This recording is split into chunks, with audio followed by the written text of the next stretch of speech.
Semoga kita semua dapat saling kerjasama.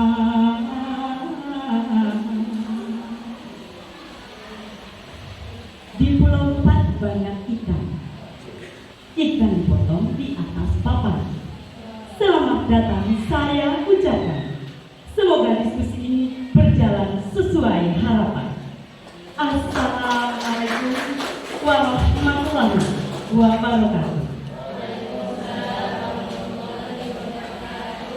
Diskusi pemetaan aset secara kolaboratif pada pendidikan guru penggerak angkatan 10 Kabupaten Bengkalis tahun 2024 bersama saya Delvi Hanafiah SPD yang biasanya dipanggil dengan Miss Ide.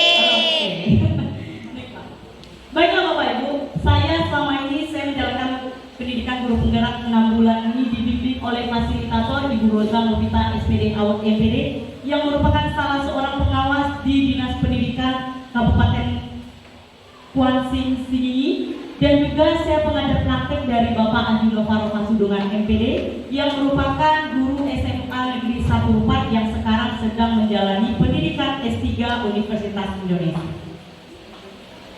Sekolah sebagai ekosistem, kita mengibaratkan sekolah kita itu sebagai ekosistem yang merupakan interaksi antara faktor biotik dan abiotik. Jadi ada faktor biotik itu ada murid, kepala sekolah, guru, staf, pengawas sekolah, orang tua, masyarakat sekitar sekolah, dinas terkait, kemudian ada pemerintah di daerah.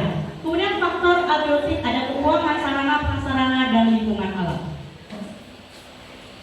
Pendekatan berbasis aset atau kekuatan atau asset based approach, di mana pendekatan ini merupakan cara praktis mengenali hal-hal yang positif dalam kehidupan. Dengan menggunakan kekuatan sebagai tumpuan berpikir, kita diajak untuk memusatkan perhatian kita apa yang berjalan dengan baik, yang menjadi inspirasi, yang menjadi kekuatan ataupun potensi yang positif. Nah, dalam kata lain, Bapak, di sini kita memetakan aset. Memetakan aset bahwa kita memberitahu bahwa sekolah kita itu punya ini. Harapannya dapat yang apa yang kita punya bisa kita manfaatkan untuk kemajuan anak-anak bangsa. Itu yang pertama. Yang kedua, kita tidak melihat lagi nih. Biasa kalau kita mau maju, kita pikir dulu, kita nggak ada ini, nggak ada ini. Ujung-ujungnya kita malas untuk maju. Nah, sekarang kita lihat kekurangan dan apa yang kurang dari kita, itu yang kita jadikan kekuatan bagi kita, terutama dari diri kita, intrinsik kita. Jadi kalau dari diri kita nih, kita nggak ada ini, kita nggak ada ini, pasti kita pikir, oh iya kita nggak ada ini, kita bisa nih minta tolong sama Pak Ipati, kita bisa minta tolong sama Pak Ipat yang merupakan aset dari sekolah kita. Next.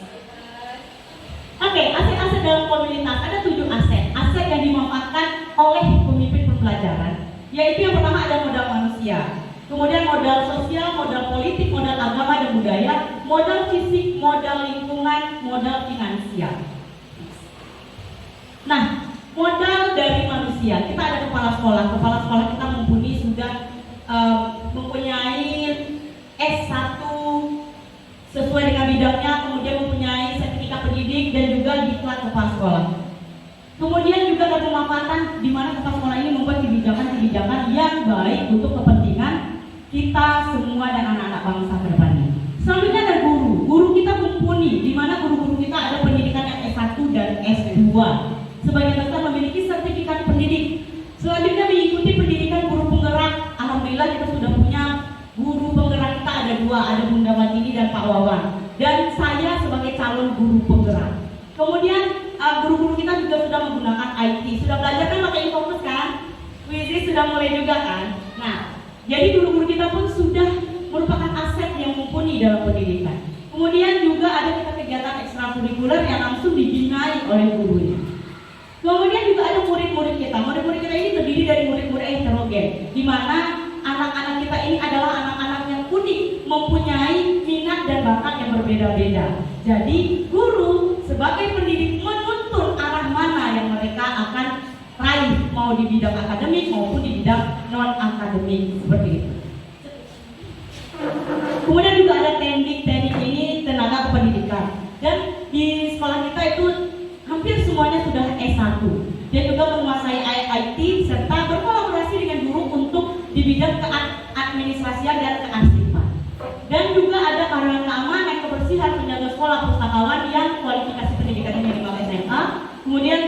juga memiliki loyalitas yang luar biasa sekali untuk kemajuan dalam suatu kegiatan mutu pendidikan. Yang ini yang pertama nih, nomor 6 nih. Orang tua wali murid komite yang berlatar belakang yang heterogen, tapi kita dapat bersama menentukan arah mana tujuan sekolah kita ke depan. Nah, nantilah akan masuk ke dalam visi sekolah tersebut. Kemudian ada pengawas sekolah dan korwil, di mana kepala sekolah dan korwil pengawas sekolah dan korwil kooperatif membantu peningkatan mutu sekolah. Jadi memang sekolah kita juga dibantu untuk memberikan advice, saran, masukan dari korwil dan juga dari pengawas sekolah. Next. Kemudian ada modal sosial. Modal sosial ada organisasi MGP KKG, di mana itu merupakan wadah untuk berbagi oleh guru, berbagi pendapat, kemudian berbagi pembelajaran, saling memberikan advice, masukan, saran, kritik dan sebagainya di dalam MGP atau KKG. Kemudian ada PGRI. PGRI itu adalah kita punya grup sendiri di mana seluruh guru yang ada di Rupa ini berbagai jenjang dapat bergabung dalam PGRI untuk menuangkan apa bagusnya yang bisa kita lakukan untuk kemajuan khususnya pendidikan di Rupa. Kemudian juga ada K3S dan KKS. K3S itu adalah wadah komunikasi sesama kepala sekolah. Next. Nah, ini yang agak ini masih sedikit nih follower dari sekolah kita. Kita punya media sosial, akun media sosial yang mudah, di mana Bapak Ibu dapat melihat semua aktivitas dari anak-anak kita, semua dari program sekolah kita, baik yang menjadi rencana maupun yang sudah terlaksana dengan baik melalui akun media sosial kita SMPN 1 Rupa. Jadi Bapak Ibu bisa ikuti, bisa Bapak lihat bagaimana gercepnya, bagaimana luar biasanya Bapak Ibu di sekolah dan anak-anak kita yang bersemangat untuk mengikuti, mengembangkan minat dan bakat mereka. Kemudian ada terjalin komunikasi yang baik antara komite dan pihak sekolah. Yang sekarang ini merupakan komunikasi yang baik, yang saya rasa untuk membuat komunikasi antara sekolah ini sudah luar biasa.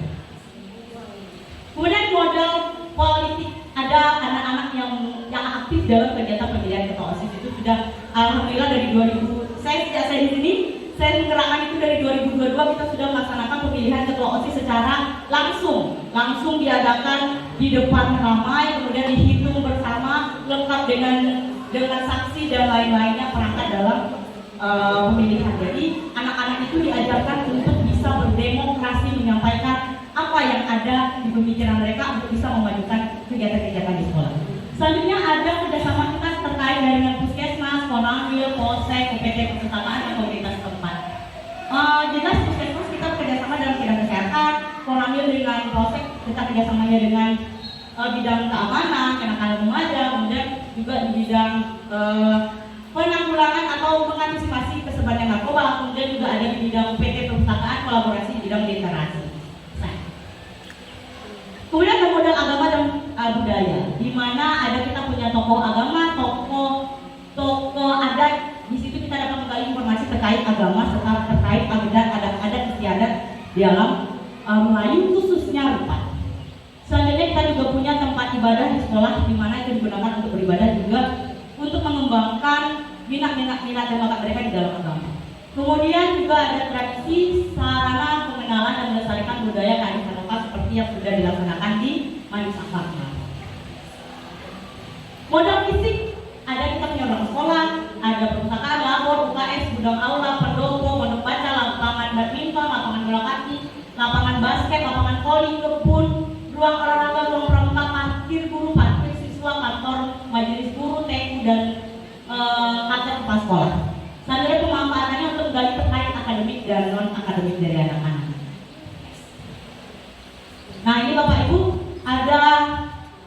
bisa lihat sendiri, memang cuma beberapa saya tampilkan di dalam slide ini. Di sini ada lapangan samping sekolah, lapangan bola itu merupakan aset dari SMP 1. Jadi bisa digunakan oleh murid kita, juga digunakan oleh masyarakat untuk bisa berolahraga.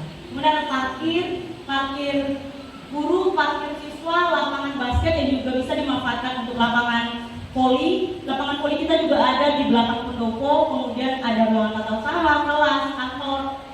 Ini lapangan untuk badminton atau takraw, ini labor, ruangan pramuka, aula yang di sini, kemudian ada UKS dan kebun. Next. Modal lingkungan atau alam.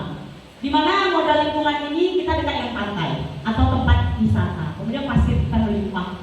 Terdapat berbagai jenis binatang laut, terdapat tanaman pandan, terdapat banyak yang di sana. Untuk pemanfaatannya, tempat pantai itu bisa ditempatkan untuk dijadikan objek pariwisata, kemudian juga untuk bisa belajar anak di luar, kemudian pasir bisa digunakan untuk penunjang kegiatan kelima serta sebagai bahan praktik mata pelajaran. Dana pos reguler pusat, ada modal finansial, dana pos daerah, kemudian ada bantuan dari pemerintah serta beasiswa pemerintah pusat dan pemerintah daerah.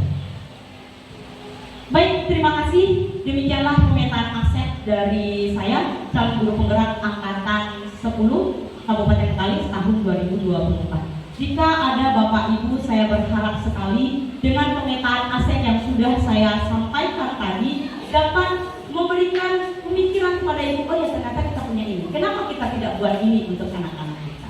Baik Bapak Ibu, jika ada masukan, advice dan juga saran terhadap untuk kegiatan sekolah kita baik ke depan, saya silakan. Dari anak-anak kali siapa tahu mau bilang, Miss ini kita buat ini, aset kita luar biasa. Ada yang mau ditanyakan silakan. Siapa mau bertanya? Aset kita, nah ini saya menjelaskan aset kita ini. Ada Pak Ipan? Visi dan misinya mana? Ya, setelah ini kita langsung masuk pembahasan visi Pak. Jadi kali ini saya sudah menjelaskan mengenai aset.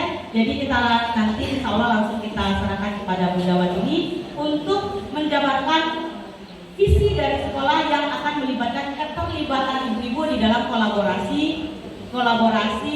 penentuan visi sekolah. Baiklah, demikian pemetaan aset yang sudah saya sampaikan. Assalamualaikum warahmatullahi wabarakatuh.